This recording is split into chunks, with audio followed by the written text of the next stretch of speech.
Good evening, everyone, and welcome to our friendly meeting. And I'd like to welcome our new friends.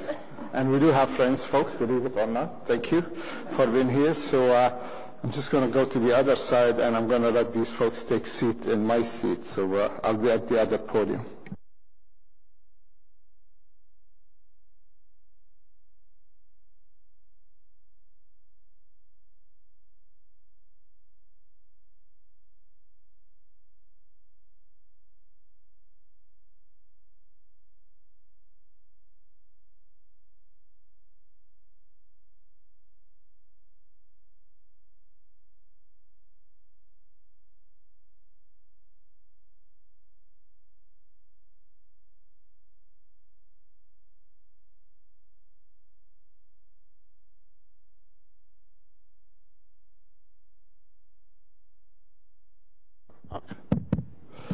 Good evening, everyone.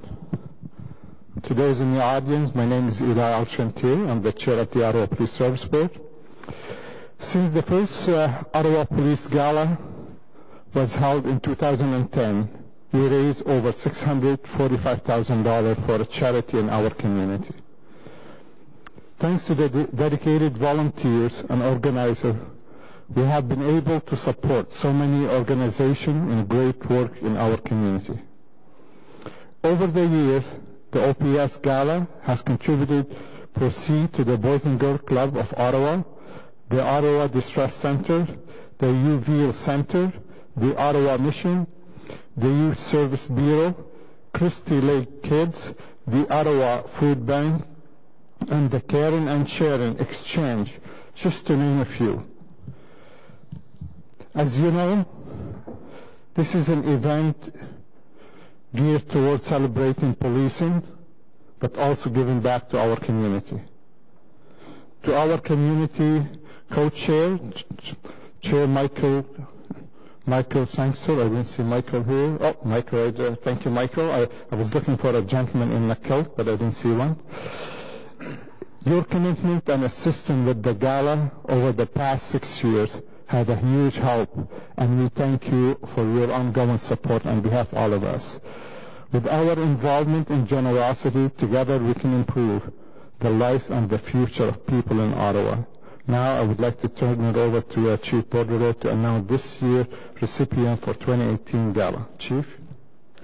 Thank you very much, Mr. Chair. Every year, as the Chair mentioned, we select different charities that do amazing work in our community. And this year, we received over 38 submissions. So really fascinating to see all the different, the wide array of recipients that we are submitting for funds. They were all very deserving groups who share the values of the Ottawa Police Service and work hard to improve the lives of people living right here in our community. And it's great to see the tireless efforts taking place by so many to make our city such a great place to live. After much consideration, we selected 2 programs benefiting at-risk youth to share the proceeds of the 2018 Ottawa Police Service Gala. They are the Ottawa Sports and Entertainment Group, OSEG, and the Great Canadian Theatre Company. I'd like to ask both our representatives from OSEG and GCTC Boys and Girls Club to come here as well. And the third recipient will be the Beechwood Cemetery. So I'll ask Beechwood to come up here, as well as Mr. Sangster. So the shared proceeds will fund a new OSEG program giving at-risk youth opportunities to gain valuable work experience and expose them to new avenues for career pursuits. The money raised will provide financing for 3 years of this program. The GCTC was selected for its program for at-risk youth, referred through the Boys and Girls Club of Ottawa, which empowers participants, boosts their self-confidence, and helps them thrive into adulthood. And lastly, a donation will be made to the Ottawa Police Memorial Cemetery from funds raised from the 2018 Gala. Chaque année, nous célébrons non seulement notre service de police, mais également les personnes qui travaillent sans relâche pour faire de notre ville l'un des meilleurs endroits à vivre. The Gala has a lasting impact beyond the event itself through the funds we raise for local charities that deliver much-needed services and programs to the most vulnerable in our community. The funds raised will help provide skills to youth and create brighter futures for themselves. The 9th Annual Ottawa Police Heroes Gala is taking place October 27th at the Shaw Centre, and tickets will be available soon through purchase on our Ottawa Police website. So now I'd like to invite Michael Sangster, our community co-chair, to say a few words. Michael? Thank you, Chief. I'll be very brief. The Chief and Eli, thank you for your kind words. Have summed up many of the things that are going to be happening at this year's gala and the benefactors from the gala. Many of the sponsors that have made it such a success are here with us today. Have joined us for a little reception before, so I would be remiss if I didn't thank them. Without them, we wouldn't be able to make the financial contribution to the charities that we do. So for a moment, if we just thank those kind companies that have helped us out.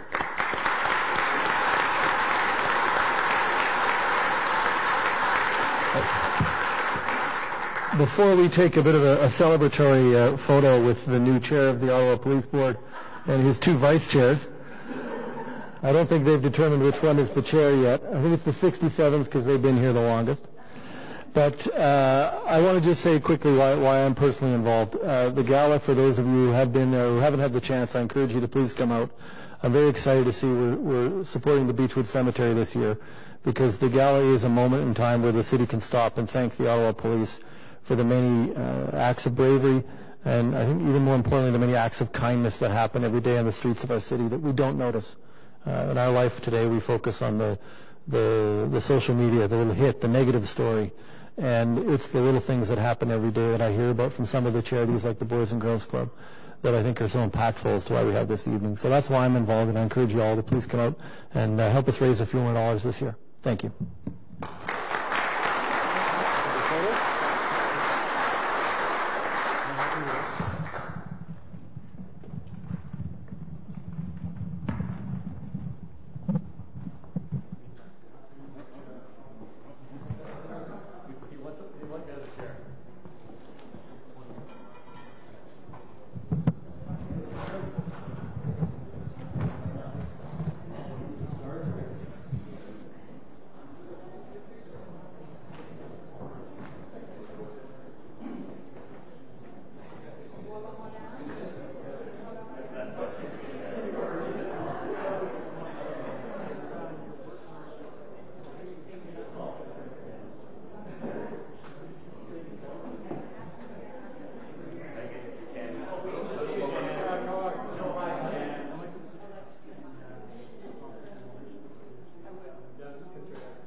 Good evening, everyone. And we'd like to call our meeting to order. And I see half the audience left us, so I thought all along they were coming to hear us at the board meeting. But I'm glad that they came in for the special event. We'd like to go through our consent agenda. We start with the confirmation of agenda, that the Ottawa Police Service Board confirmed the agenda of the 25th June 2018. On the item? Okay, thank you. Confirmation of minute of May 28th meeting, that the Ottawa Police Service Board confirmed the meeting of the 28th May 2018. On the item? Carried. Carried. Thank you. Declaration of interest. Committee meeting reports from the committee chairs in minute, and see my colleague Carl Nicholson unfortunately cannot be here tonight in our meeting, but Chair Hubley of the Finance and Audit Committee would probably want to say a few words on the committee meeting. Thank you, Mr. Chair. The Finance and Audit Committee met on June 4th. We received an update presentation on the modernization roadmap and had discussions around the work plan for Bundle 2. Based on the feedback from the board and city staff, we have revised the next bundle for implementation, and that revised bundle and work plan is before the board tonight for approval. Thank you, Mr. Chair. Thank you very much. So on the item that the Ottawa Police Service Board received this report for information from the committee chair. It's received. Thank you. Inquiries. Okay, so item of business, we have item number 1, the chief verbal report. So if we can hold item number 1. Item number 2, we do have a presentation, is diversity audit, and we'll hold this item 2. Item number 3 is the federal funding to reduce guns in crime and criminal gang activity. That's a report on the front of us, but we'll go back to City Council after tonight's meeting. And I see my colleague, Councillor Diane Dean, here to speak on item 3, but we'll hold item 3 for now. Item number 4 is the report the chair of the Finance and Audit Committee spoke about, is modernization of roadmap for the roadmap update and Bundle 2A request. So we do have we'll hold item 1. We have some question, and staff is going to show us the new changes they have managed to make. Item number 5, and I was asked to speak slowly so Member Smallwood have something to say about this. So item number 5 is the merit CV evaluation, that the Ottawa Police Service Board authorized the award of sole source contract of Social Planning Council of Ottawa proposed for evaluation of 3 years merit CV evaluation project in the amount of $142,000 as laid out in this report, to be funded from the Public Safety Canada.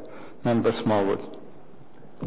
Yeah, I thought this was a really important. I know that it's something I think we all agree with, but I just thought it was important to point out that this actually came as a result of a hub proposal that was I think originally started in Prince Albert, and before that the Prince Albert hub model came from Scotland, and it was put together by a person called Karen McCloskey.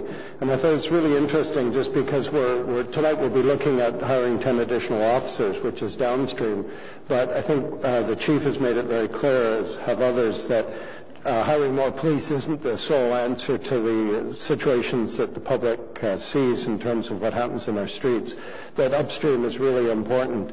And this merit table is a really critical part of that upstream thing, and we don't, I think, give enough attention to that. So I think this is really important. But I also just wondered, given the Canadian Association of Police Governance I noticed in the report it said that there would be some during the course of this evaluation, there would be some discussion with the people who run the hub model in Prince Albert. But I wondered if they would take advantage of the fact that Karen McCloskey, who is the originator from Scotland of this, what became the hub model, will be in, she's coming to the conference in August. And I think there'd be an opportunity to speak to her. CAPG is paying for her to come to Canada. It may be possible to tag an extra day on and have her speak to us and look at how, because our model is based originally on her model, what she thinks of it. At a very minimum, it would be great if some of the people who are doing the research could come and listen to what she has to say in August. So I raised that. I don't know if there's any, I'd be happy to follow up with the CAPG to see if we could make that happen in terms of meeting with her. So yeah, Mr. Chair, that would be a great opportunity for us. We'll make sure that the Social Planning Council of Ottawa knows that she's coming and takes the opportunity to reach out. But from a learning perspective for us, I think that would be a great opportunity, and we'd appreciate if you'd set that up. Okay, so on the item, received. Thank you. Item, oh no, we have to approve that. On the item, can we approve item number 5? Okay, thank you. Item number 6 is the Ottawa Police Service Annual Report, Chief's report, and that the Ottawa Police Service Board received this report on an online version for information, and I think was delivered to us online before, right? So on item 6, received. Received, thank you. Item number 7 is a Professional Standards Section 2017 Annual Report, that the Ottawa Police Service Board received this report for information. The item received.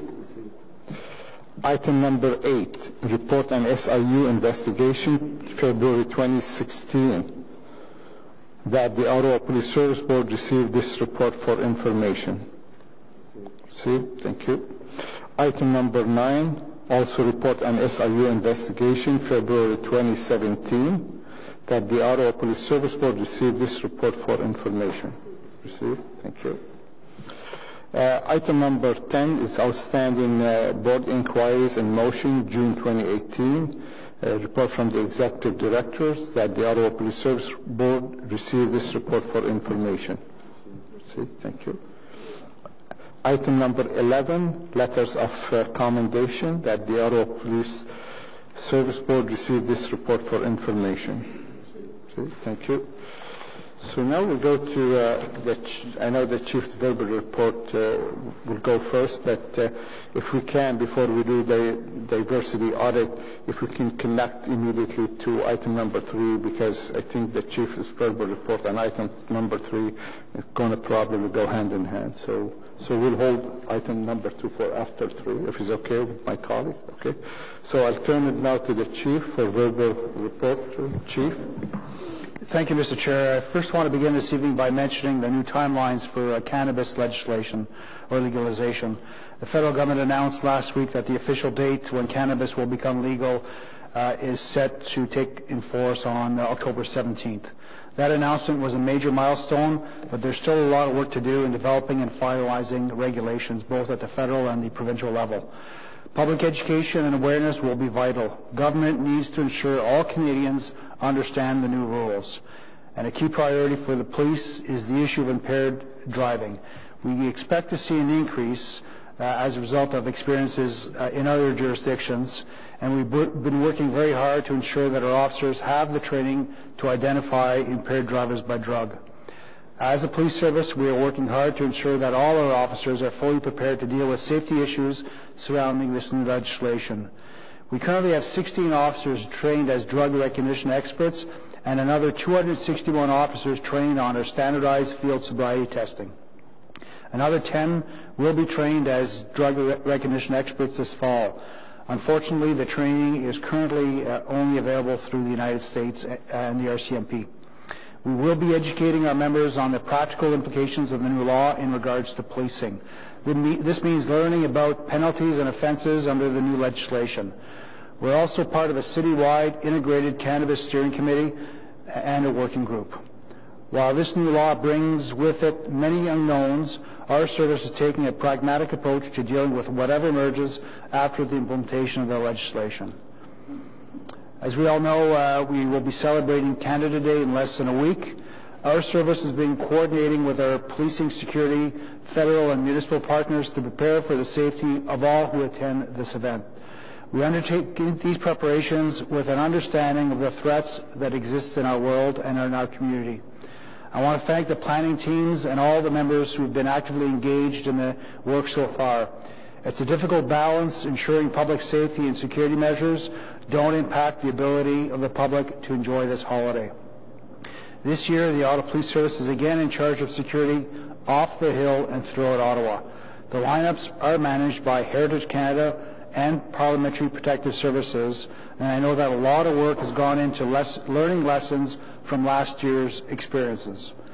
Last year's Canada 150 events were a great primer for enhancing safety measures during popular events, and our special events team was recognized for its effort in dealing with the complex logistics for deployment during Canada's birthday year with the 2018 City Manager's Award of Distinction for Collaboration and Relationship Building.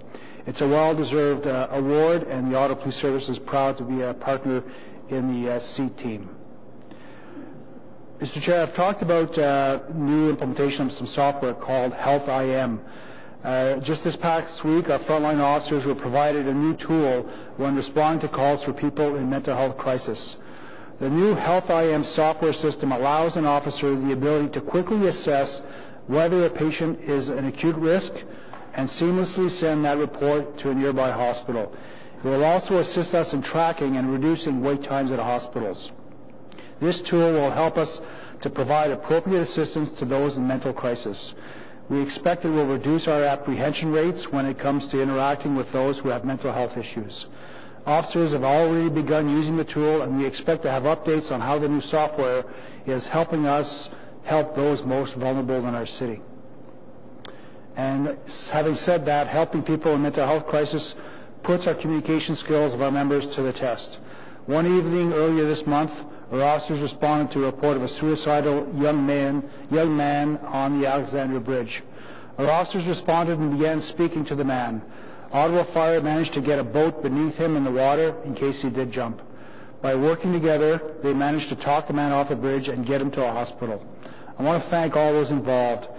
It is calls like these that often go unnoticed but have a major impact on the people in our community. Our traffic services team was also out in full force for our Mega Ride initiative on June 15th, looking to get impaired drivers off our roads and enhance the safety of all road users in our city. 22 officers screened 1,520 vehicles, which resulted in 1 impaired driving charge and 2 3-day suspensions. Additionally, they issued 22 provincial offense notices, helped by the automated license plate recognition device. I also want to focus on a few calls and investigations from the last few days that detail the prevalence of guns in our community and the higher risk work that our members do each and every day. In early June, our K-9 unit assisted robbery investigators in locating a suspect after he fled on foot from a 3-car crash. The suspect was quickly located, and a loaded 9mm handgun and stolen property were recovered from the vehicle. The firearm was later traced to a home in Michigan, where it had been reported stolen. On June 13th, a drug unit investigation at a motel, which was the subject of a great amount of public complaints, resulted in the arrest of a man for possession of crack cocaine. A body armor vest was also seized during the warrant. On June 16th, Frontline and DART officers arrested a man during a traffic stop after discovering a large quantity of marijuana and a loaded handgun.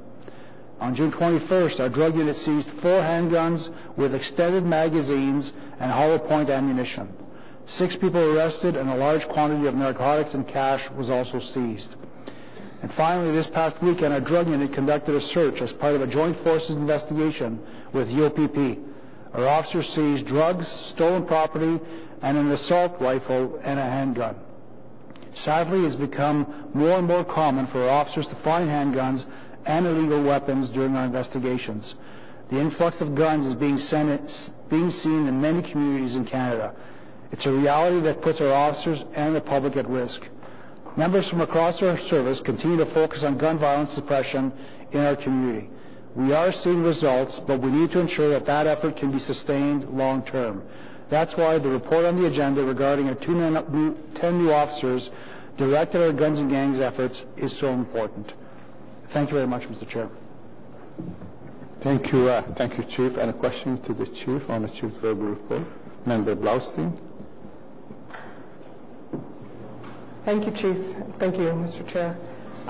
Given the increased numbers in violent crime in the city, which have been very powerful numbers for everyone to see, I was wondering if it's possible at a future board meeting for you to show us how the officers are dispersed within the city, that bring a screenshot perhaps from the operations center, a couple of screenshots to show how we've got sufficient vehicles on the road, and not only vehicles on the road, but we have officers available, or are the officers all occupied and we're having issues and concerns with getting sufficient response to prevention situations. Is that possible to bring that to the board? It would be, I think, a very useful visual for us to see the whole city and where some of the concentrations of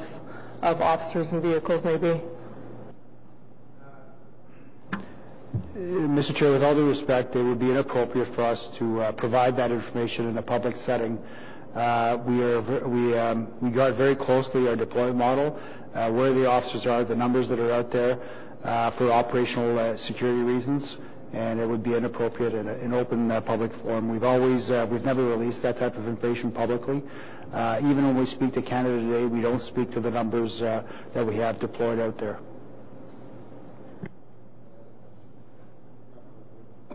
Okay. Great. Thank you, Mr. Chair, and thank you, Chief, for the report. As we get closer to, it being legal, is there any movement, and I don't know if this requires more provincial changes, to be able to close down a lot of these illegal pot shops? Is there a strategy, a plan in place for that as we get closer to the legalization?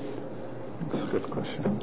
Mr. Chair, subject to the distribution network model being changed, the plan under the previous government was that they were going to create a region and provincial-wide teams that we would contribute to. They would be led by the Criminal Intelligence Service of Ontario, and they would have the responsibility to work closely with the municipalities to ensure that those illegal stores would be closed and remain closed. So there's a strategy in place. We continue in the meantime to do the work that we do on balancing our different pressures that we have with drug activity. But as I said, the plan is by the province to have a provincial-wide team separated in different regions across Ontario to deal with those illegal stores. Great. And just as a follow-up, Mr. Chair, if it's okay, now that we do have a new provincial government in place, what's the method to continue those discussions with the new government as they come in? Is there a strategy around that? I just want to ensure that if there's been so much thought put into closing these places down quicker, which is a problem, we all know that, how prepared they'll be for that? Is there discussions between your group and the province, or is this something that has to be led by every municipality? I'm not sure if the Chief would like to add some more, but we did have a preliminary discussion with the new government. As you know, the new government will take place on June 29, so they're gathering some information.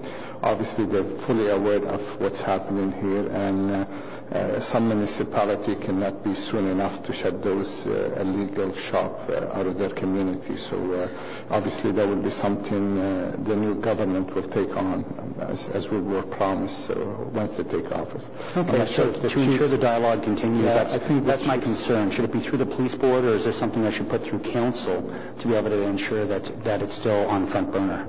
I think the chiefs of police and the Ontario Association of Police Board both have concern about this, and they share it with the new government, but I'm not sure if the chiefs have any additional info. Yeah, from an operational perspective, the OECP, the chiefs are connected with CISO that will be managing these. I think what we're waiting for is the announcement from new government to see if they will maintain the previous approach, or if they're shifting their, from a public policy perspective, they're shifting their approach. So once we hear that, we'll be able to be better equipped to making the right decisions. And that's my concern as well, so I'm hoping maybe next police board meeting we'll have a follow-up on that, like we always do.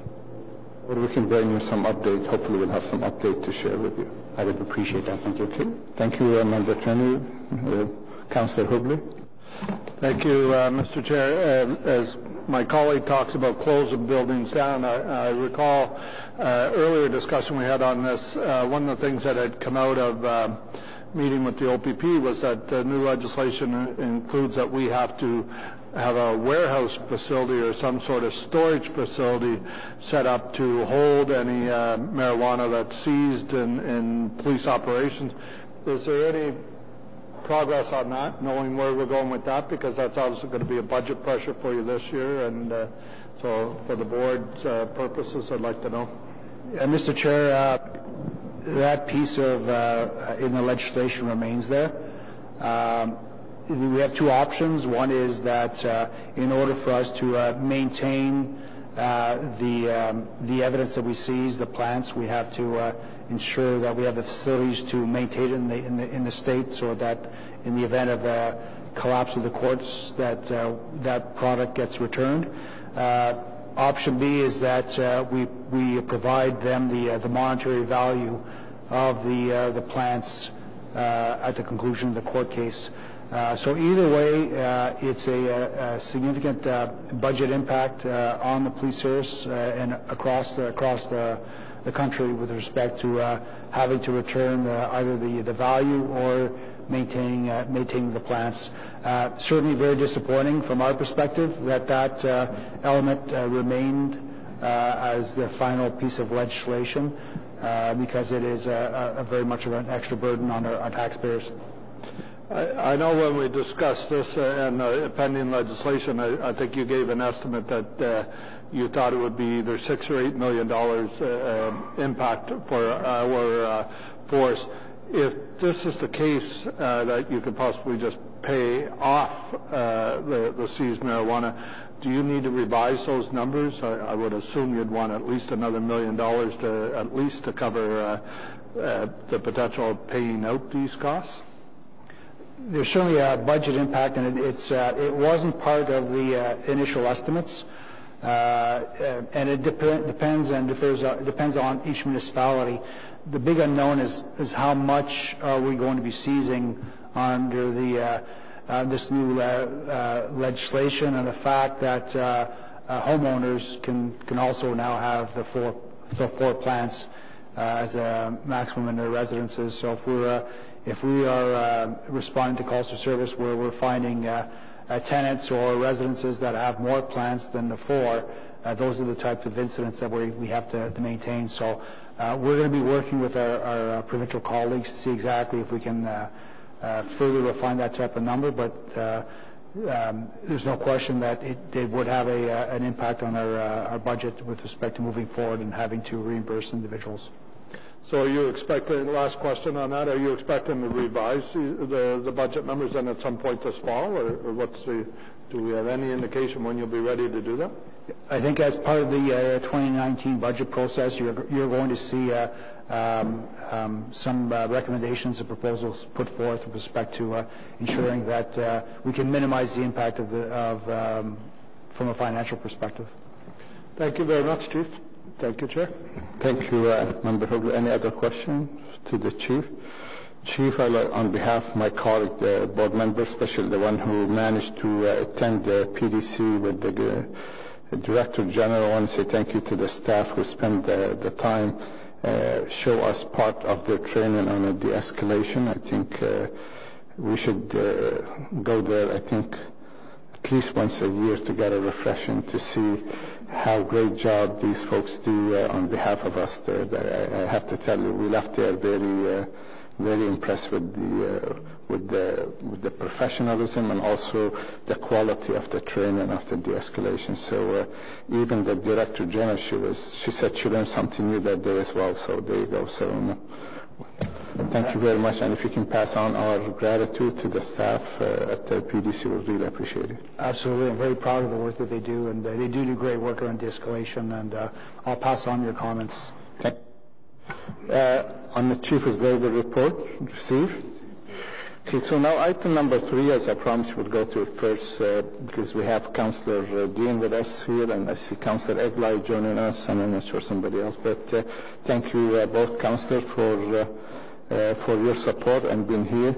Just to put a little bit this item in context, so that after the summit, the federal government summit, the host summit on criminal guns and gang, I believe was in March this year. The chief, the mayor, myself, and the executive director, we attended the summit.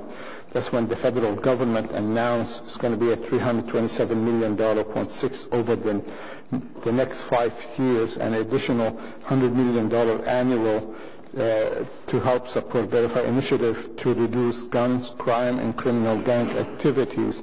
And was focused from the minister that they about large urban municipality who's seen increase in gun violence: Toronto, Ottawa, Edmonton, Calgary, Vancouver. So we follow up with on behalf of the Canadian Association of Government. I follow up a meeting with the minister, and at that time Ontario was going through election, and we didn't receive any commitment from the federal government how the money is going to be delivered or managed. So in discussion with the chief made a proposal to us to ask to advance funding for 10 police officers can start as early as October, and those 10 police officers will be direct entry officers, so they're not attend recruit, so they can start working within a few weeks after they've been hired. So I took the chief's request and went to the mayor, and obviously the mayor put a notice of motion last council meeting, and that motion will be debated on Wednesday after this board approve or not approve this item. But I'm hoping I can count on your support. I had discussion with some of my colleagues on council, and a lot of them in support of this initiative. So I'm not sure, Chief, if you'd like to add some more, or we'll go directly to Councillor Dean, who joining us for some question. Mr. Chair, I think you've covered provided a good overview, so go to the questions. Councillor Dean, the floor is yours. Well, thank you very much, Mr. Chair, and thanks to the Police Services Board for including me in your discussion this afternoon. I'm here because I'm very concerned about what's happening in our community, in particular Ward 10, the ward that I represent. But of course, the increase in street violence across the city is very concerning to me and to the people that I represent. And I can tell you, just last week we had a shooting of a 16-year-old, and it seems to be increasingly frequent in the south end of the city and in the constituency that I represent. And there are very few places that I go right now that I'm not hearing concern from the businesses and from the residents about the increase in street violence. You will probably all recall that I voted against the police services budget for 2018. It wasn't because I thought you were asking for too much. It was because I thought you weren't asking for enough. And I want to make sure that this police service is properly resourced in order to be able to address the emerging concerns that we're seeing in the community and the increase in violent crime and gun violence in the neighborhood. So I'm here first off to encourage you to agree to the increase in the 10 direct entry officers into the force. I think as soon as we can get them, we should have them. But I do have some questions. I also wanted to take the opportunity to thank Deputy Chief Bell, who's been spending some time with me lately and has been, I think, extremely helpful in answering some of my concerns, but also in being present in the South End and meeting with some of the businesses and laying their concerns that are very real. So I guess when I get to questions, I'm going to reflect on some of the things I've been hearing from my constituents. And one is, so what exactly will the 10 do? What makes 10 the right number? Is it enough? Will you be able to deploy them in such a way to make a dent or a difference in what we're seeing happening in the community? Chief. Mr. Chair, for past year and a half, 2 years, we have been temporarily reassigning officers to supplement the core number in our Guns and Gangs unit and our DART team. The 10 officers will be assigned directly, and those new positions will be permanent additions to our Guns and Gangs unit and our DART team. We have seen a tremendous amount of success with the number of officers dedicated to DART and our Guns and Gangs unit. So those 10 officers, 5 will be going to the investigative unit to help conduct investigations, and the other 5 will be going to the DART team. So it will help provide some sustainability into conducting those investigations. In addition, it's going to help the DART team refocus on their mandate of being out in the community, building those positive relationships with residents, with members that are associated with gangs, in order to link them up again to the other parts of our gang strategy around the proactive stuff that we're doing with John Howard and the other community organizations. The success that we've seen has also been as a result of an organization-wide effort. Our patrol officers are out there, our drug unit, our surveillance teams are all focused on dealing with this issue in a concerted effort. So why 10? Is 10 enough?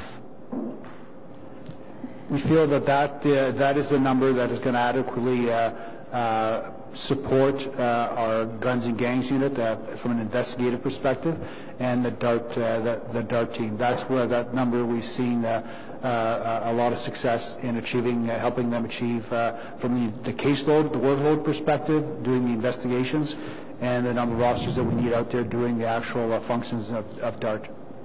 As much as we have seen an increase in street violence across the city, and as you note, probably across all of North America, but it's when it hits home, when it's in your community, that you become most concerned. And as much as we've seen an escalation across the board, we're also seeing pockets where there is more gun violence and activity than we've seen in the past, and one of them just happens to be in the constituency that I represent. So what I hear from community members are questions about we have to be malleable enough as a police service to change directions if changing directions makes sense. So is it time to either bring on more community police officers that would know a little bit more about the community? And that's not to say anything bad about our community police officers. I'm very happy with our community police officers. I just think they might be spread a little thin. I've had several people ask about the decision that was made to end the community police centers, and would we not benefit perhaps from bringing back a community police center centered in that area where there is an escalation in violent crime? Mr. Chair, it's been our approach that bricks and mortar are not the solution to dealing with community issues. It's more around the people, and I'd rather have police officers and community police officers out in the community, build those relationships and working very hard. the police service over the past 3 years have added 75 officers. We're completing that plan now, and we're actually plan going forward is to add another 90 officers, 30 over each year, to continue to supplement the number of officers that are out there doing frontline police work, working with their community partners and working at solutions. So we think we've been growing the police service responsibly, and it's the increase in violence is again a phenomenon that we're seeing across the country in large urban centers. So from an enforcement and suppression perspective, we're doing what we can. But I think the focus also needs to be, again, on the proactive, the preventative measures that we're doing with our community partners to continue working upstream, like the Vice Chair Smallwood talked about, the Merit Program, those types of programs, which you may not see immediate results, but you'll see the results pay off in the long run. And working again with John Howard Society, who does work with a sibling project and going into families that are involved in gang activity and helping those that may divert themselves into that type of activity. Okay, thank you for those answers. I'm not convinced that the people in the community that see this escalation are really satisfied that we have enough resources, especially, and I agree with you that an ounce of prevention is worth a pound of cure, so we need to be doing more at the front end. And I think a lot of my constituents see those community police officers as part of that prevention piece. And so whatever we can do to add more of those kinds of officers that have a greater knowledge of those neighborhoods, I think would be useful. So thank you for allowing me to participate today and for answering my questions. Thank you, Councillor Dean, and I hope we can count on your support in next budget when we hire 90 new police officers, and we can count on your support Wednesday for this meeting. Oh, you definitely can count on my support for more officers, because I think this police service is relatively under-resourced compared to others in the province, and when we're seeing this kind of escalation of violent crime and gun violence, I think the time has come to make sure that we properly resource this service, so you can definitely count on me. Thank you, Councillor. Thank you very much. So to my colleague, any question on item 3? So that's... So the item 3, it reads that the Ottawa Police Service Board, 1, approve an increase that the OPS staff complement by 10 sworn officers and accompany budget pressure on the 2018 budget detailed in this report. Item 2, to direct the Executive Director to forward this report to the City Council for approval in the next council meeting, which is Wednesday this year. On the item? Okay, thank you very much, and thank you, Chief, and all of you for working on this item. And now we can go back to item number 2, and we do have a presentation, so I'll turn it to Director General, or are you there? No? Or the Chief, and introduce the team. Mr. Chair, as you all know, part of our multi-year action plan to ensure that we continue to be a bias-neutral police service included a diversity audit. The board, I know, has a very keen interest in the work that we're doing, and Greybridge Malcolm was the successful proponent of the bid to do the audit, and I'll turn it over to Superintendent Chris Rayom, who will take you through this presentation. Thank you, Chief. And Mr. Chair, I'd like to introduce you to our Greybridge Malcolm Diversity Audit Team. The team includes highly skilled members led by Dr. Denise McLean, Dr. Judy Laws, and Dr. Prince Arojo. They're here today to provide an overview of the diversity audit. They're going to work closely with members of the Ottawa Police, our multi-year action plan team, stakeholders, and other community partners to design and deliver the audit this year. And we expect to receive the report and the recommendations by January. I'll turn it over to the team. Thanks. Thank you very much. Superintendent, thank you, Chief, and to the Chair, thank you very much for having us here today. Our purpose really, as you can see on the introductory slide, is to give an overview of the diversity audit, Lori, do you know if we have a French version? Okay. Okay, it's available in hard copy.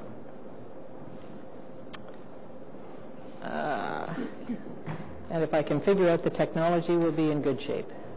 So you just use the mouse? I tried that. You know what? There we go. We're good. Okay. As was mentioned, we are the project team from Greybridge Malcolm. There are 3 of us on the core team. We're here today, but in total we have 16 members involved. Greybridge Malcolm, if you're not familiar with it, is an Ottawa-based firm that specializes in diversity and inclusion, in language training, and in cross-cultural effectiveness.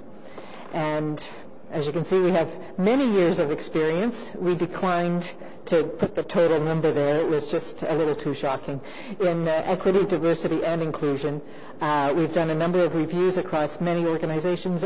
We counted, and there's well over 40, a lot of expertise, experience specifically with public safety organizations at the municipal, regional, provincial, and federal levels. And amongst our team of 6, we have complementary skills. So we have people with specialized skills in certain areas, lots of experience in engagement and dialogue, which will be important for this undertaking, and advanced research analysis, report writing, so that at the end of the day, you get a product that's going to be useful, meaningful, pragmatic, and in fact supports future progress. We'll start with what is a diversity audit. And I'll speak to each of these points very briefly in a couple of minutes as we go through this. To begin with, it's a very comprehensive review and evaluation. And so I'll talk in a minute about the range of areas of focus that we're going to be looking at, but it is very, I don't have another word other than comprehensive, very broad-based, and looking at policies, procedures, practices, getting community input in a number of different areas. It's an assessment of the current state, so we're not looking at historically how has the police service done, or what has happened in the past, but really where are they today, the practices that are in place, how well are they meeting the needs? Where are there some gaps, some opportunities for improvement? And the intent really is to identify strengths, because those are important and are critical really in terms of creating change and moving change forward. And so those should not be underestimated, as well as weaknesses and gaps, barriers, so that those things can be addressed in order to achieve diversity goals. Because ultimately, at the end of the day, it's not about a report, it's about making change to help the Ottawa Police Service achieve the goals that they've set out.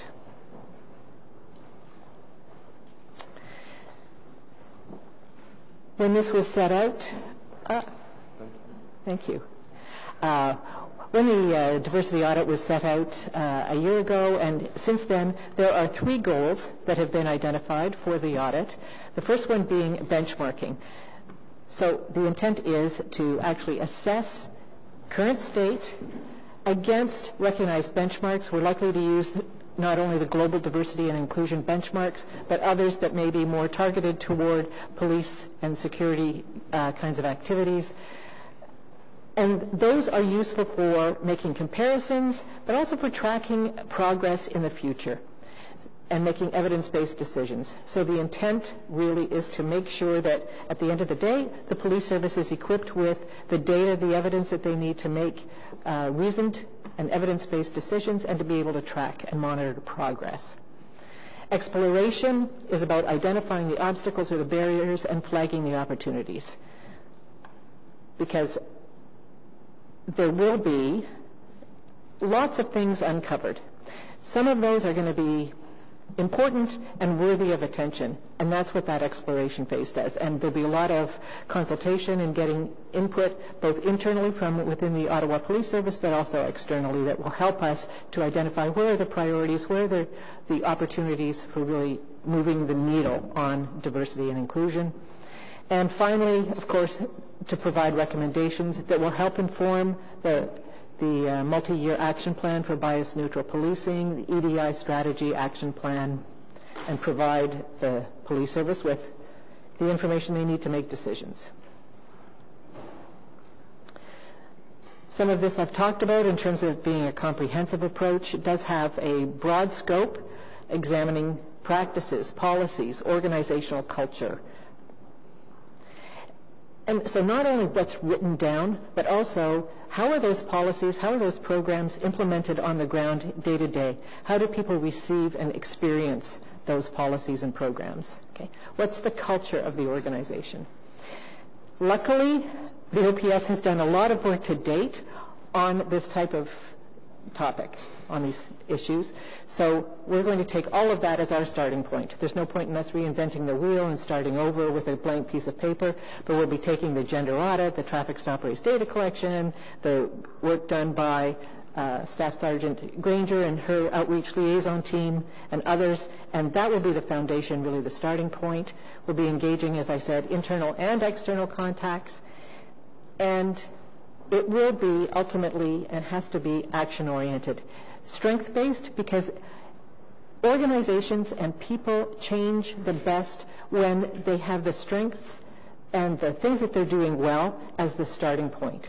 Okay? And so those really are the opportunities and the leverage points that we can use to then close the gaps that may be identified between how things are done today and the benchmarks.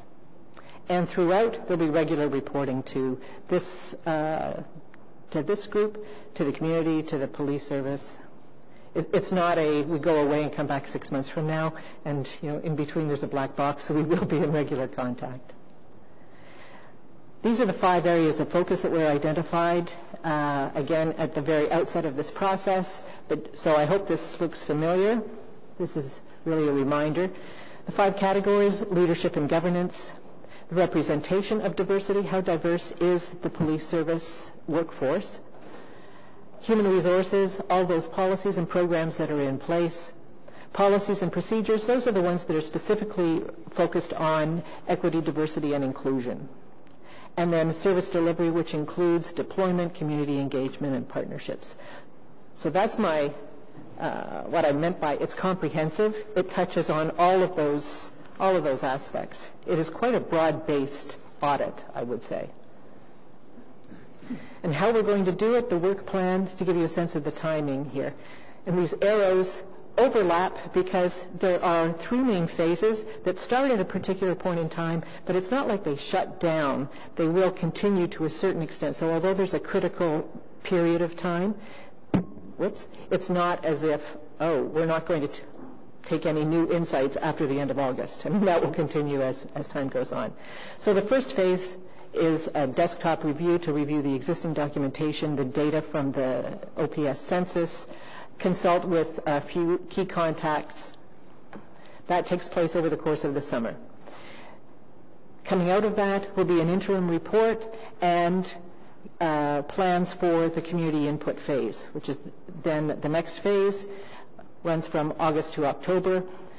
We'll be talking with the community development and outreach teams to get a sense of and get their input, obviously, to how best to do the community engagement and gain community input.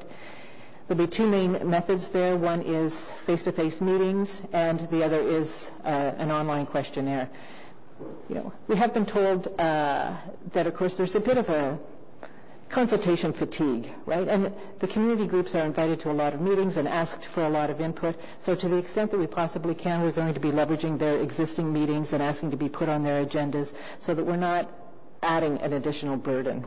The other thing that I think has come out from some of the previous consultation sessions that have been done with the community is their interest in being engaged and invited not just for the consultation or the engagement, but also to shape how that happens. So rather than us just imposing, well, we're going to come to your meeting and here's what we're going to do, we will be talking with them about how they want to be engaged, what would work best for that particular group. That will go August to October. Again, if there are meetings that only occur in November, then those will take place as well. But the outcome of that is, again, an interim check-in report and plans then for the next phase, which is dialogue internally with the police service staff. We're planning to do talk with at least 50 people internally, and, of course, put together a final report. which our target is to have that ready in January. So the summary of the expected outputs, what you'll have in your hand at the end of the day, consolidation of the previous findings, so that all of these pieces that I mentioned before, the gender audit, the outreach liaison team report, a number of these things will all be pulled together. You'll have a current state assessment in those 5 areas of focus and measured against benchmarks.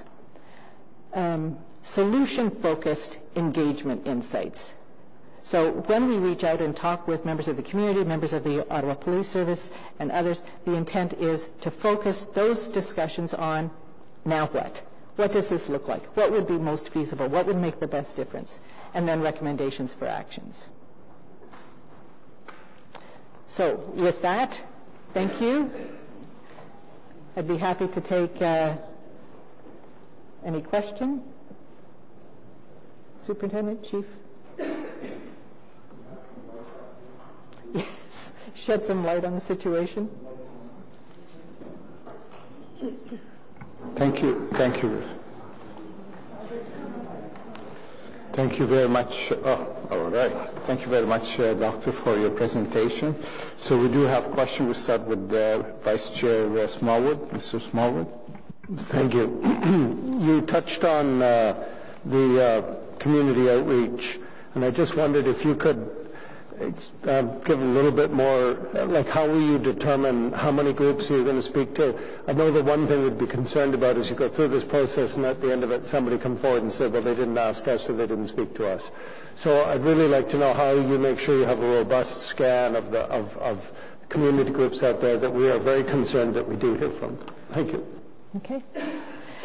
Well, we will be taking on that advice and guidance from the police service, certainly, about how best to reach out, who are the groups that we want to start with. I think our intent certainly is to be more inclusive than less so.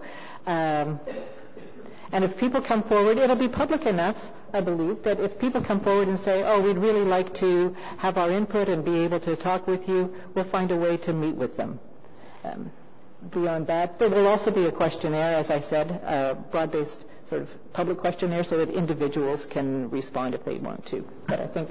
But a lot of that work's already been done, right? OLT went out, we met a lot of groups. Lori and I personally have gone out, met tons of people, met lots of people, brought all their questions and concerns together. So they're going with a lot of this information. We've had public consultation, we've met with a lot of groups. So we've put it out there to everyone to become part of the process. We met with them. That's how we got Greybridge Malcolm. They were part of the process as well, right? So at the end of the day, could we have missed somebody? Probably, but we'll extend out as far as we can, right? Okay, thank you, Mr. Smallwood. Member Delicat. Thank you for the presentation. I, too, am very curious about which groups you are going to be reaching out to, and so I'm wondering if there's a possibility that you could let us know who they are at some point. I also have another question about... you mentioned quickly, and I think I understood you correctly, that you were going to speak to internal groups as well. Can you describe who you're going to be speaking to and how are you going to proceed to speak with I'm assuming the police officers that you're going to be speaking to, with the internal group? Yes. Yes? Mr. Chair? Yes, it'll be a wide range internally. Typically, our process is to speak with maybe 3 or 4 categories of people. So senior leadership, certainly. People who are accountable and responsible for particular policies and programs, because we will have our document review, we'll have heard from other people, but it's important often for us to go and get their interpretation and their understanding, so that's kind of a second category. A third category will be identified groups that already exist within the police services, so we'll meet with them. And then usually what we do is work very closely internally to identify a range of people. The intent is not to have like a statistically representative group. The intent is to get a cross-section and a representative representative range of perspectives. And again, I know there's been a lot of work done already, so we don't need to go over well-tilled ground, but understanding from individuals, okay, here's the policy. What does it look like in your perspective? What does it look like on the ground in your experience? And Superintendent? And Lori and I also have a list of civilians and officers that have come forward that have actually want to be part of this process. So we do have a list, I think it's 10 or 12 that have already stepped up to become part of this process. Good, I'm glad to hear that. I'm also wondering, could people participate anonymously?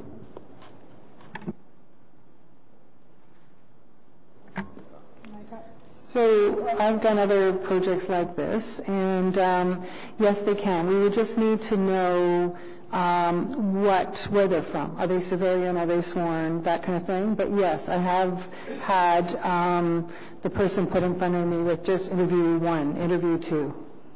It can be done.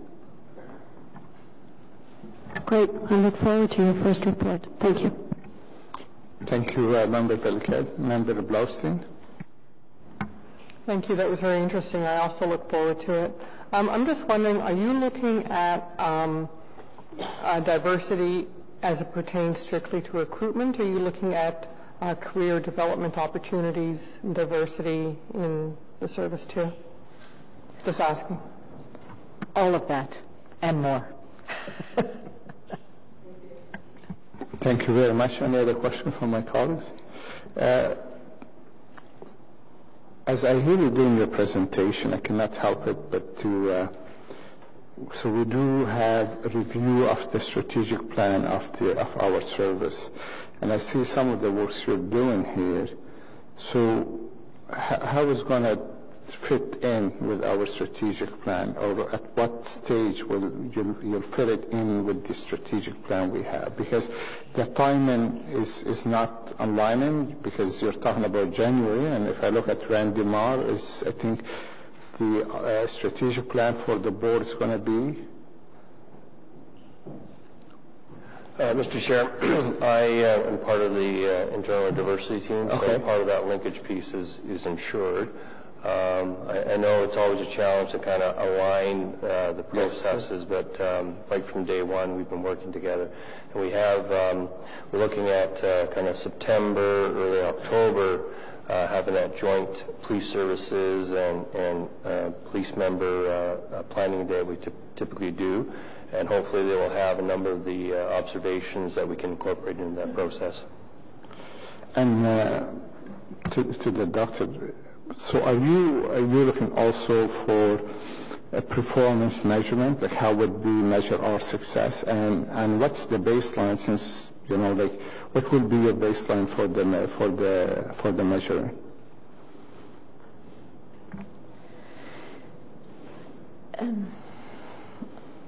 There'll be I think a number of reference points or benchmarks. One around performance measurement. One is frankly, the process. How is performance measured? What things are taken into account? And that's really in that first category about governance and accountability. Mm-hmm.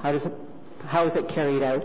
And does it in fact reflect best practices in terms of measuring and monitoring commitment or progress in diversity? So that's one category. Then if you look at, for example, the census data, there'll be other benchmarks and other indicators that we'll be able to report on that says, you know what, in terms of representation, here are the results for women, and here's maybe the benchmark or a couple of different benchmarks that you may want to strive toward. And those would be then factored into ongoing performance measurement that the police service might want to undertake. Thank you very much. I'm glad to hear that, because there is, I can just imagine that there is some best practice in other areas, so we can measure with that as well. Yes, absolutely. And that's where we'll use the Global Diversity and Inclusion Benchmarks, which has, I think, 266 benchmarks in 14 different categories and at 5 different levels. So that will be kind of the core of what we'll be assessing it against. On behalf of my colleague, the board, I'd like to thank you and thank you, Superintendent Riom, and all of you for getting us where we are today. I really appreciate it. Thank you so much. Okay, just hold on. Just Chris, hold on. Member Delicate just had a question. Thank you. Okay, go ahead, ma'am. Does this also include, you may have said it again, looking at other municipalities and what they're doing that we're not doing? So I'm thinking of Montreal, because we've often brought up the fact that Montreal has a higher percentage of women than we do. So I'm just wondering if that's part of the study as well. So it's interesting you should say that, because earlier there was a conversation in the room around the work that's happening overseas in Scotland, and Australia is another place to look at. So there's policing organizations that have been doing a lot of work, and not only within Canada, outside of Canada. And we did do this kind of research a few years ago. We need to go back again and see what's new. So yes. Would that be it, madam? Yeah, merci. Okay. Thank you very much. And on the report that the Ottawa Police Service Board received this presentation for information. Received? Thank you very much, folks. And now if you can go to item number 4, modernization of roadmap update and bundle 2A request.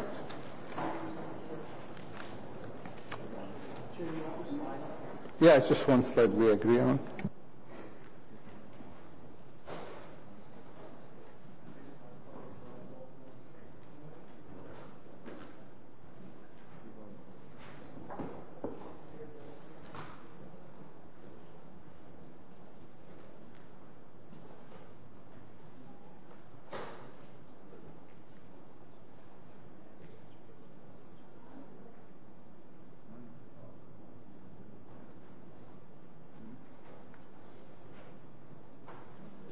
So thank you, Mr. Chair.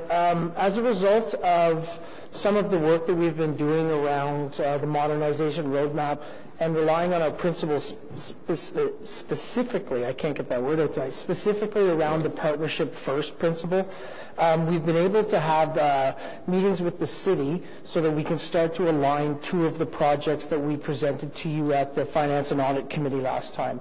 So in terms of the member information system, the MIS, and the enterprise asset management projects within the overall program, we're going to split those 2 pieces off from the bundle that we presented to you initially, and we're going to look at going ahead with the other 5 areas of work and look for bundle funding around that.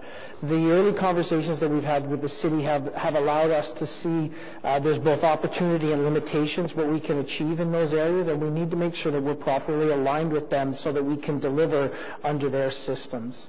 So in that, what we're going to do is we're going to come back to you hopefully as early as July, potentially September, to look for enhanced funding in that bundle 2 to move ahead on those 2 projects. So what you have in front of you is a breakdown of the areas that we're asking to be funded around bundle 2A, and these are exactly the same areas that were presented at the last Finance and Audit Committee.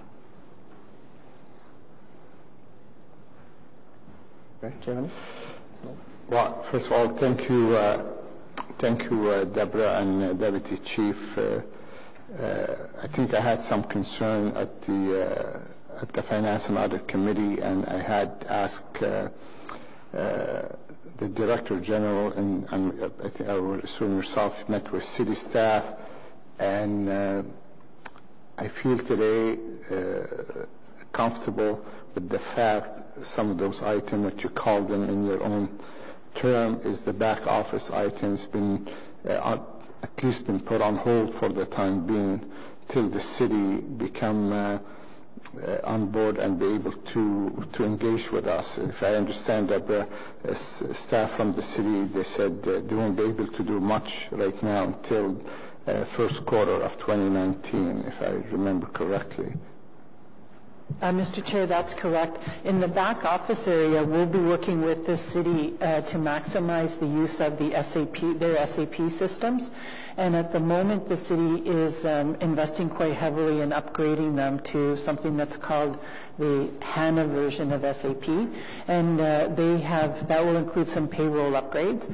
So we're making sure that that work has priority.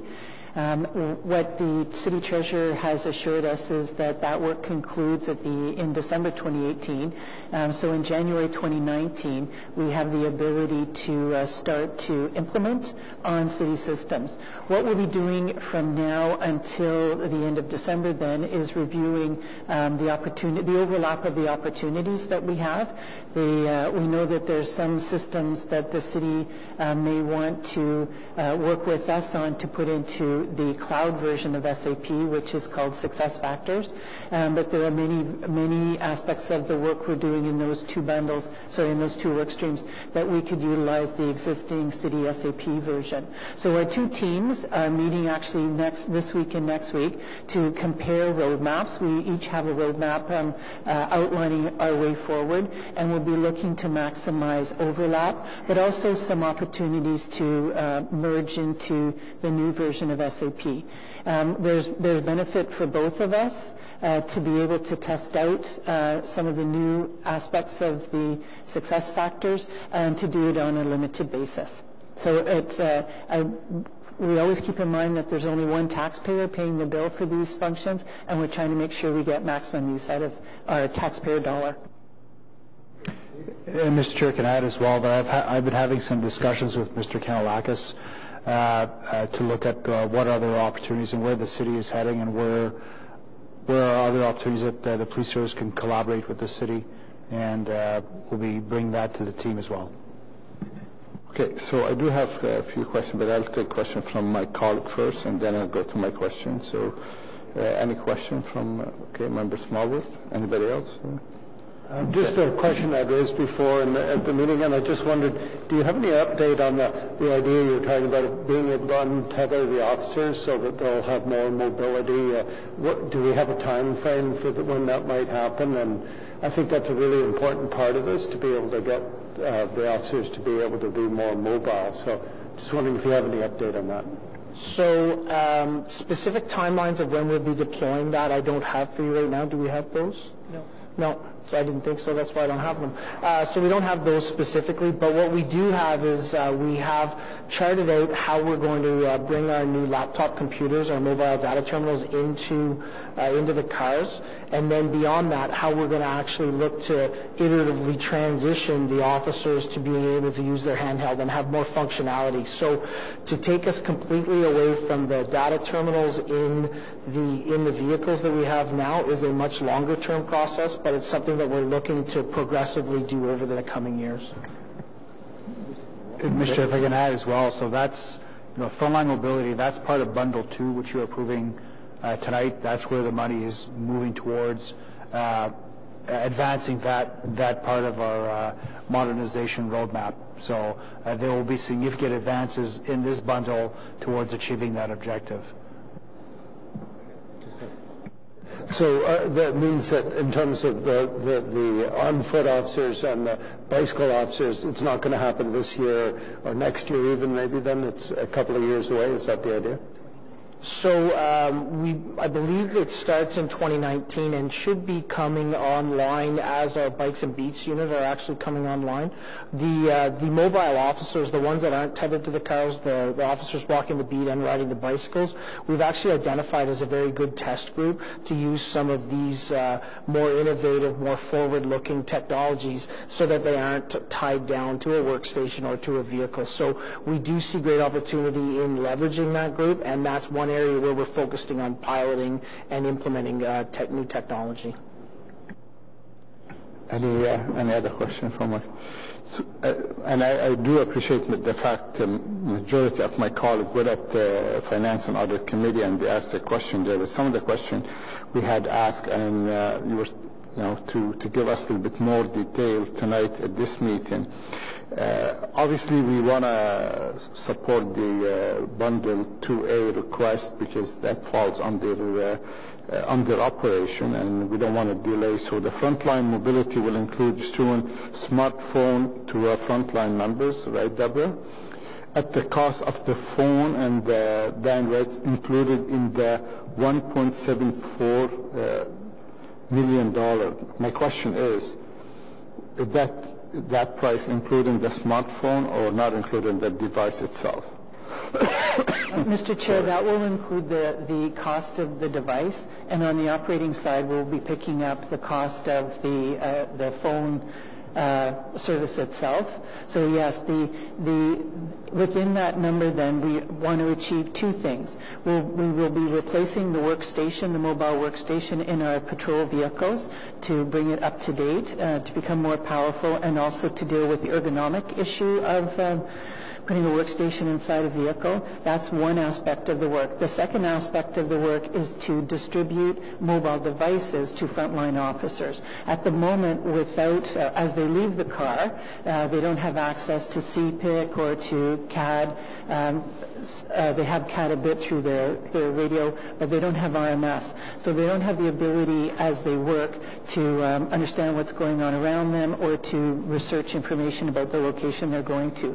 Those are the features that we'll be placing on the smartphone so that the frontline officer has almost as much information as they leave the car that they currently have when they're in the car. So those will be two aspects of that implementation. As the deputy pointed out, we'll start testing the mobile device with a team like Bikes and Beats because they're very mobile. It would need to be ruggedized given the kind of work that they do, and they are the kind of group that need information quickly because they're dealing with situations that are developing quickly. So we think there'll be a great group to test this out on. So you'll see two kinds of frontline mobility, all targeted at our frontline officers. So did I hear you correct, Deborah, saying the access to information on a smartphone will be CPAC and other, and it's the same policy we have today in their system. Currently, the laptop will be the same policy transfer to the use of other technology. Am I correct? That's correct. We operate our rules that govern our use of CPIC. Yes. That's the Canadian Police Information System. It's what police officers access to gain information about people and locations. We will observe all those rules. We do currently for desktop and for the vehicles. We have rules about how to access that information in the vehicles. Those rules will be transferred over to the mobile devices, and it mostly will govern what kind of factor, 2 to 3 factor identification is involved to access the information, as well about rules about the devices timing out so that they can't be used by others.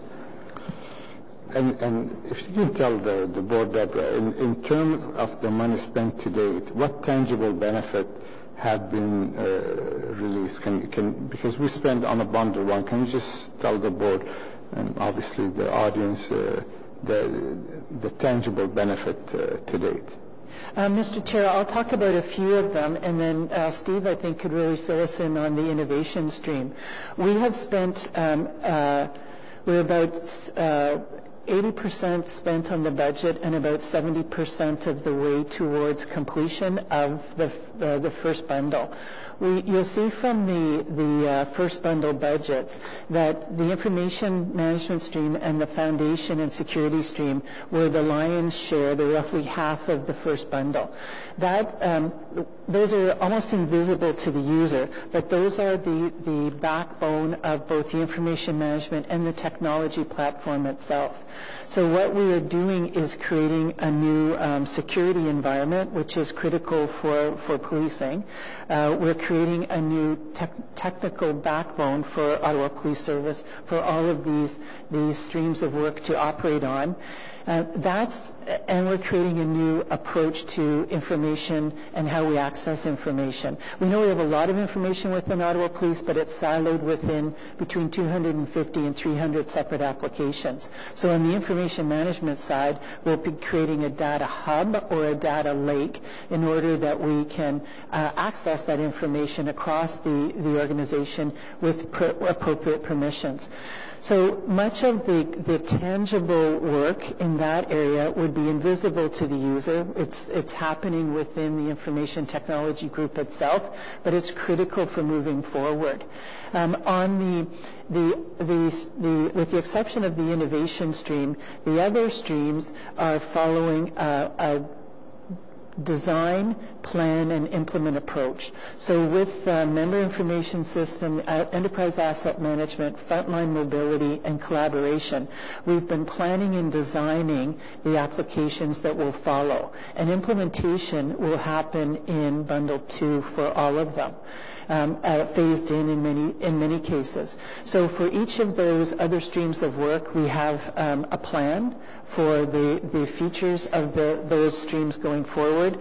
We've designed the implementation in accordance with the input from our internal clients, and we've often looked at, especially in member information system, the service delivery model that will operate in accordance with. So for member information systems, that means looking at how HR operates and the services HR offers to its clients and how we become more client focused. So there's the work that you'll see, the accomplishments in Bundle 1, with the exception of collaboration, innovation, I'll get Steve to talk about that, have been the completion of the plans and the design going forward that will be implemented in Bundle 2. That's what's helped us have the conversation with the city around member information system and enterprise asset management, is knowing what features we want to have, what applications we need in order to operate the way we want to operate. And we've been able to use that information then to map it against their offerings to see how close a match we can have. So it's critical, it's been critical planning and design work so that we can successfully implement in Bundle 2. Maybe Steve now could talk about innovation.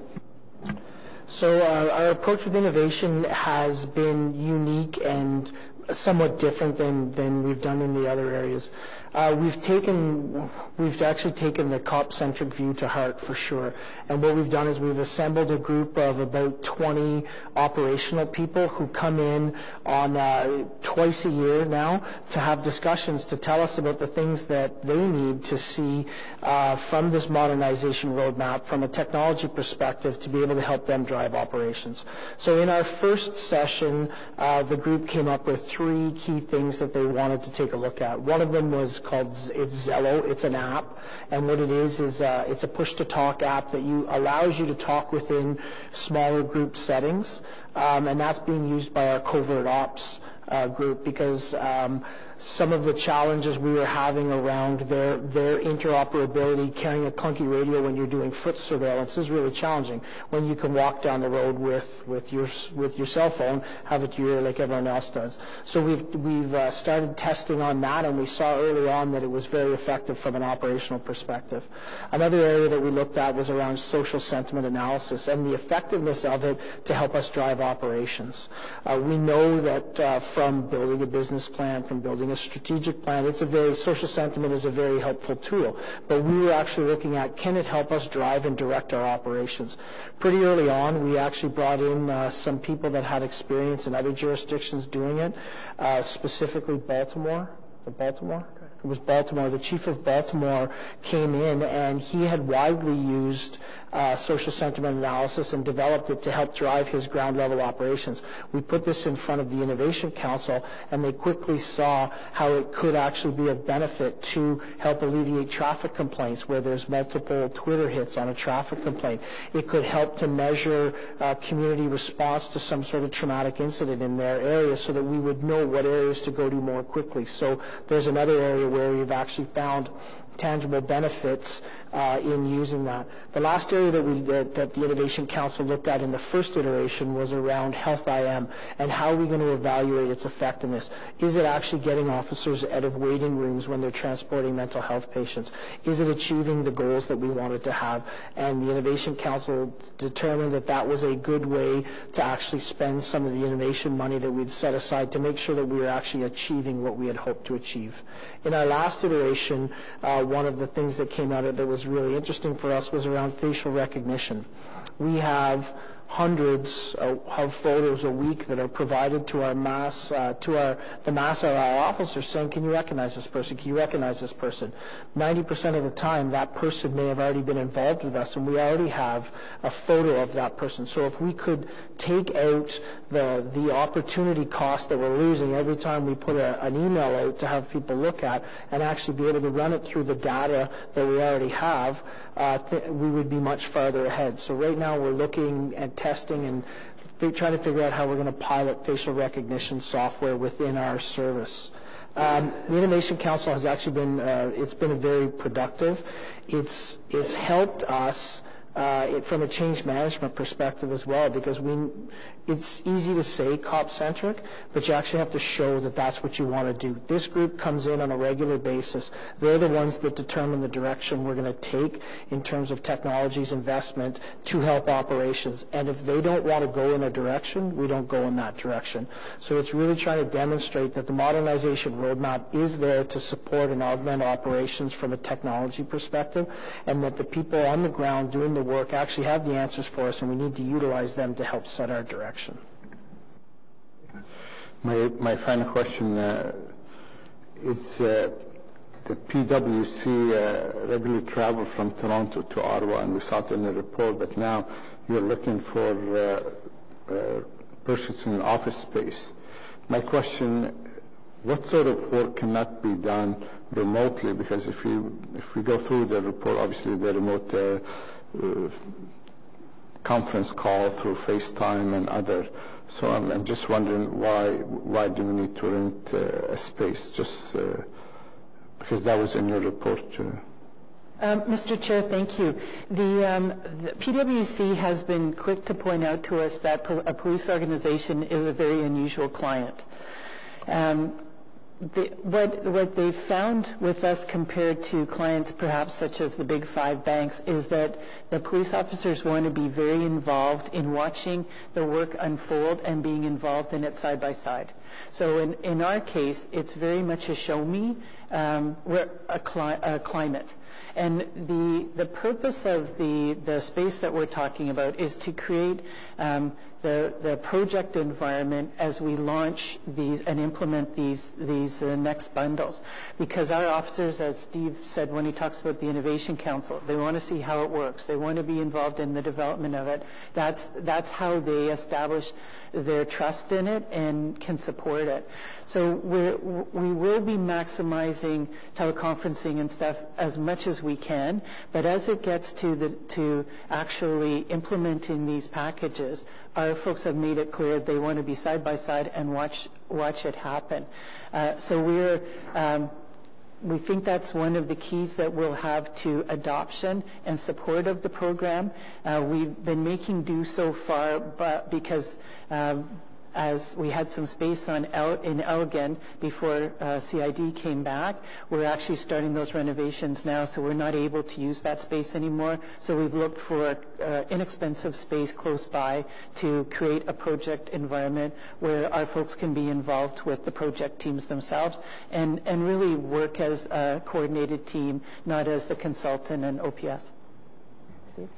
Thank you very much, both of you and Chief as well, for answering those critical questions. It's a large ticket item, and I'm sure you agree we need to work together with the city and with our staff to basically to get value for our money. And I would encourage you in the third report to don't wait too long to report back to us with the benefit of that investment, because it's a huge investment and we really like to keep an eye on it, and also working with the city on the back office what they're doing for us at the same time. So I want to thank you both for being able to answer all our questions came in from the committee. Do you have a question now?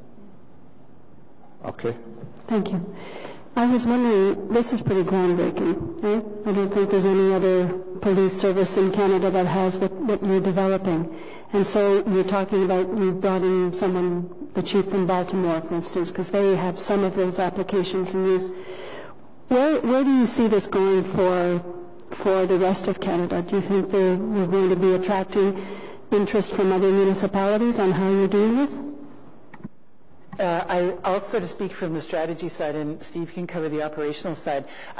Yes, it is unique. When we started this work, we realized that in policing there hasn't necessarily been a strategic approach, a roadmap to develop the information management and information technology approach. We found this ourselves, that policing tends to react immediately to a problem and to solve it, and that's created what we have now, which is many siloed applications. So what people across the country are telling us is that they're very interested to see how this works. They appreciate the investment the board has made to look at a 6-year plan and to invest as we go with an end in mind, and that's something that they want to see how this unfolds so they can take it back to their boards.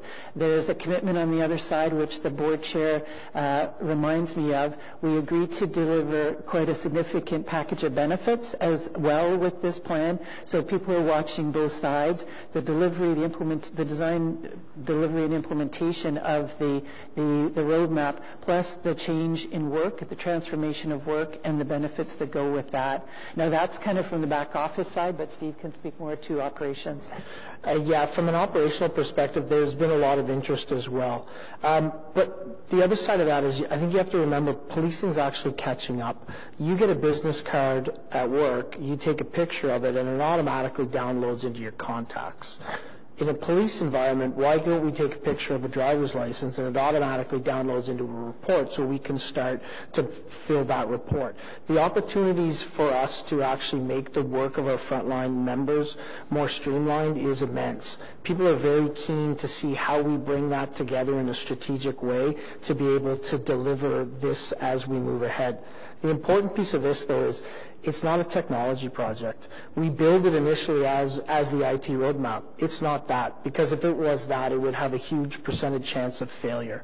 But we're not approaching it that way. This is a people change project, and we're bringing technology in to help support our operations and working to teach and train our people how to use those to get the best out of their day as they move ahead. So we think there is lots of potential in this. We definitely know there's lots of interest in this, and I think our approach is a little novel in this to make sure it's operation focused and focused around helping develop our people to move ahead.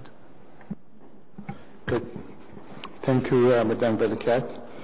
So with that, folks, that the Ottawa Police Service Board 1 received the modernization roadmap update for information on the item 1 received.